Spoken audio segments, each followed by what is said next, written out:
Welcome back, everyone. So far we have had a good progress, and this is the login form that we have designed so far. We have fixed this here, and we are going to complete our form in this session. So the first thing that you might notice that we need a little extra space between this email and this input that we have here. And we can do this with two ways. First of all, we can give a margin to these labels that we have here, or we can give a margin to these inputs, but this would be margin bottom. But if we are going to assign this to the input, we need to give it a margin top, of course. So I choose to use margin top to this input because there's a forgot password here in this, and this is the way that I choose. I think it's better. So this input that we have, another thing that I am going to give is a margin from top. Okay, margin top, a 5 pixel margin from top. I would go ahead and assign to this, and as you can see, we have our margin here. The second thing that you might notice is between this email and this password here, there's a space between them. So I can hold the Alt key and click here so that I have multiple clicks, and I give it a class and I call it form group. Another thing, I think I should also give a form group to this div as well. So we have some form groups here, and let's go here and give it to our form group here, and I give it a margin from bottom, 10 pixel margin from bottom to every one of them, and hit refresh, and this is working just fine. I can also go ahead and use this form group here. It's something that I recommend. So now let's learn about pseudo classes. We have so many different pseudo classes, but let's learn two of them for now, and these two are very useful and something that programmers use a lot in their codes. The first thing that I want to teach you is hover effect. The hover effect is something that you determine what happens when user hovers something. For example, let's go ahead and select this tag that we have, okay, and let's give it a class, and the class is forgot link, okay, or let's make it better, let's change it to forget link, okay, and let's copy that. So we are going to select this. For example, this is inside our form group, so we can go ahead and select this.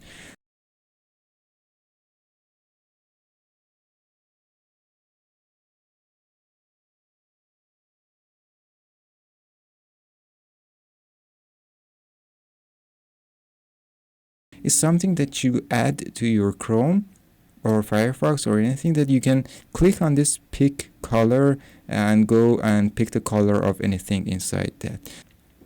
And this is now downloaded and it's being installed, and now this is installed, and now we have access to that. So in my extensions, I can go ahead and click on this pin so that I can pin it, and I have that in everywhere.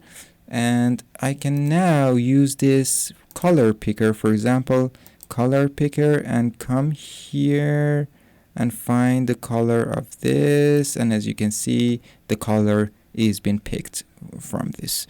So I can go ahead and first of all give it a color, and the color is this. And the second thing that I want to do is in CSS there's something called text decoration. So as you can see, this forgot password here has a text decoration by default because it's a link, it's a tag, and the text decoration is by default is underlined, but in our design there's nothing there's nothing on it. So the first thing that we are going to do to set this text decoration for it, and the text decoration, as you can see, it has so many values: dash, dotted, double, line through. The line through is used for example, 30% off. The real price, for example, would have a line through and the new price. So you can go in documentation and check every one of these for yourself. And the default for a tag is an underline. So I want to remove this, and I set this text decoration to none.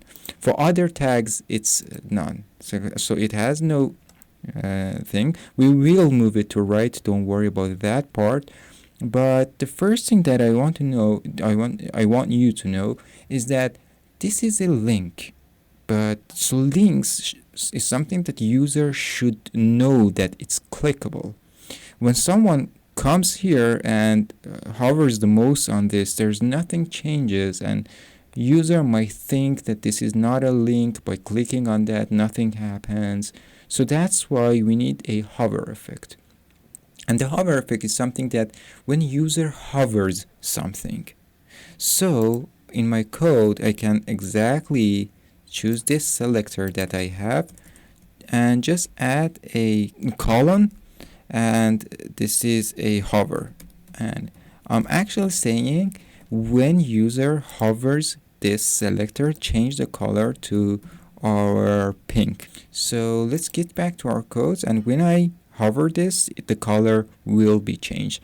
We can use more hover effects and make it look so much better, but my point is for now is to understand this hover pseudo class. This is called pseudo class. Okay, one of these pseudo classes is hover that now we just saw, and the other one is focus. Focus is used for when user focuses on an input. For example, the default thing that Google Chrome does is to give it an outline. What is outline? Outline is pretty much similar to border. We just saw how we can customize borders, but outline is something that comes over the border. For example, this is a border, and something that is being missed on this image here is something in between this border and margin. In fact, this is something that comes on the border. And why it's not being seen on this map? Because this is from a box sizing perspective, and outline is just border, will be considered as border for this. So that's why that's not included there. So the first thing that I want to do for this focus that we have, so let's go ahead and paste this, and when user focuses on this input, the first thing that I want you to do is to first of all change the border color. We had a border color, as you can see, the border color was this blue that we had here. Okay, we don't want to change all of them, not this, only the border color. So the border color should be changed to pink, and the outline, so let's see an example for the onset. The onset, as you can remember, the onset was something from those four values that every CSS property could take. So when we say outline onset, it means go ahead and onset any outline that is being given to this input. For example, in this input, if any outline was being given to this or anything, go ahead and onset that. So let's hit refresh, and when we think the border color will be changed when user focuses on this, and the outline, let's comment this so that we can see this outline onset is actually doing something. As you can see now, that let's zoom very much in it so that you can see the outline is something that comes over the border. So we need to disable that, and there are two ways. First of all, use this onset, or we can use border none. The none is another thing that just removes a border. For example, this border none will also work for this. So it depends on you whether which one do you like to use, the outline none or outline onset or anything that you like it. Then there's no difference between them for this example.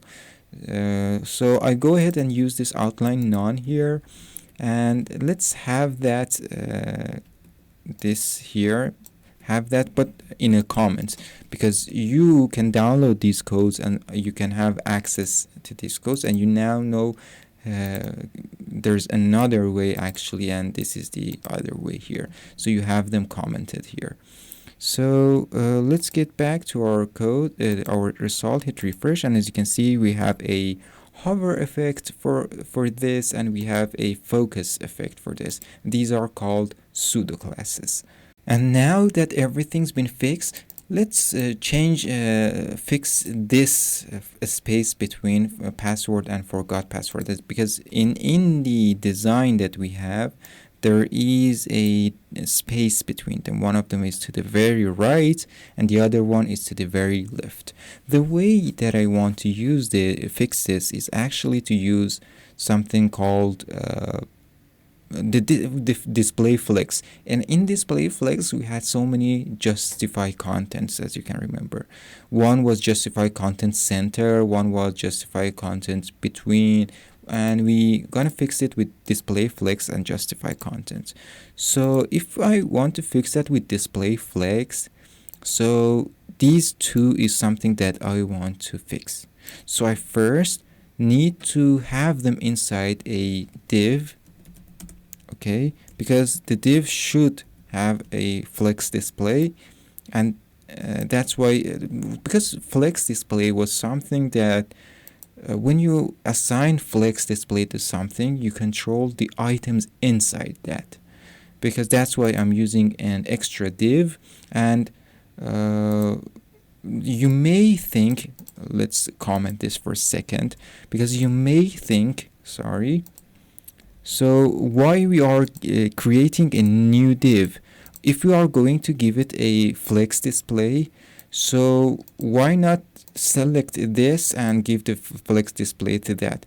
Well, because I don't want this input to be a part of that flex div. So that's why I am creating a new div, and I am only putting these two items inside div. So that's why for example, I want to give it a class of, for example, here test. Okay, we will name it something more proper, and let's go ahead and inside this forget the link. I take a copy from this, and actually this test, okay, I can go ahead and select this test and give it a display of flex, display flex, and a justify content. And as you can remember, we had so many things. I want to use a space between, because let's go ahead, hit refresh, and it got fixed. Okay, and why did I use a space between? Because let's get back to this in styles. This justify content that we use, we had so many values. This was center, puts all of them in center, flex end, flex start. So that's why I use a space between, because I want to put that extra space between the elements. So one of them will go to the very right and the other one goes to the very left. So get back to what I was saying here. I was saying, why did I create a new div? For example, why didn't I just give this test to this and do the trick for us? Well, because if I do that and not create a new div, for example, let's get back to this and not create a new div, this input will be a part of this story that we have here with flex display, will be a part of that flex display, and that's what happens, and I don't want to be my case. For example, this is, yes, it has a 100% width, that's why it's occupying that space, but I never wanted to this input to be a part of that. So that's why I created a new div and give it something. But we used the test class, but let's give it a proper name and the password section. I give it a password section class, and rather than using test, I just use password section, hit get back, refresh, and this is the thing that we have for now. And if we are going to fix the font size, I don't know what the font size should be, but here, is it telling us here the font size? What should it be? The font size is 14 pixels, and I think this is exactly 14 pixels, but maybe it's lower. No, for example, I don't know. Let's go in computed section and find the font size, how much the font size is. If it's not mentioning the font size, it means it's using the default, which is 16 pixels, right? And so if we are going to give it a font size 14 pixels, it gets a little smaller. So let's go back to our codes. This forgot link that we have should have a font size of 14 pixels, and it has a line height, but I imagine the line height is correct, and if it's different, it's something that very, very unnoticeable. And this is it. But it seems that forgot password and password are not in the same line. No, they are. So, okay, this is it for this session. This is all I wanted you to learn. So if we sum up what we learned, we just learned a new CSS property that was outline, which is same as border, but the thing that we learned about pseudo classes was very important, and we now just learned about hover and focus, but there are plenty more, and you can check out W3 Schools for that and for resources. But don't worry, we will cover so many of these pseudo classes, but as you can see, there are a lot of pseudo classes. For example, this A tag for pseudo classes, this is not link, doesn't do anything, but have you ever seen some links that in Google search result, that when you have already opened a link, the color will be changed to purple, the default is blue? For example, let's search something hello, for example.